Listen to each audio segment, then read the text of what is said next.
Dialogue കുറച്ചധികം ഉണ്ട്, അതും കട്ടി മലയാളത്തിലുള്ള ഡയലോഗാണ്. അപ്പോൾ സുകുമാരിയമ്മ ഇതിരുന്ന് പഠിക്കുന്നു. പ്രോംപ്റ്റിംഗ് ഉണ്ടല്ലോ അന്ന്, പിന്നെ ആ ഡയലോഗ് പ്രോംപ്റ്റിംഗ് അല്ലാതെ വലിയ പാടാണ് ആ സാധനം പറഞ്ഞ് സെറ്റ് ചെയ്യാൻ. അങ്ങനെ 4-5 ടേക്ക് മറ്റോ ആയപ്പോൾ സംവിധായകൻ്റെ അടുത്ത് സുകുമാരമ്മ ചോദിച്ചു, സാർ ഇത് കുറച്ച് പ്രോംപ്റ്റിംഗ് ഫസ്റ്റ്.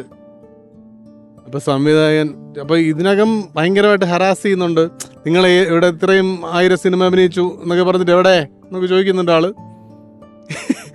അപ്പോൾ സുകുമാരിയമ്മ ഗതി കേട്ടിട്ട് ചോദിച്ചു ഇങ്ങനെ, സാർ ഇടയ്ക്ക് ഫസ്റ്റ് ലൈൻ ഒന്ന് പ്രോംപ്റ്റ് ചെയ്യാമെന്ന് എനിക്ക് ആ ഒരു ഓർമ്മ കിട്ടും. അപ്പോൾ ഇങ്ങനെ ചോദിച്ചു, നിത്യജീവിതത്തിൽ ഇങ്ങനെയാണോ സുകുമാരി, ഇങ്ങനെ പ്രോംപ്റ്റ് ചെയ്തിട്ടാണോ സംസാരിക്കുക? എടുത്ത വായിൽ, സാർ ജീവിതത്തിൽ നമ്മൾ വീട്ടിൽ സംസാരിച്ചിട്ട് സ്റ്റുഡിയോയിലല്ലല്ലോ പോയി സാർ ഡബ് ചെയ്യുന്നത്. പരിപാടി കഴിഞ്ഞു.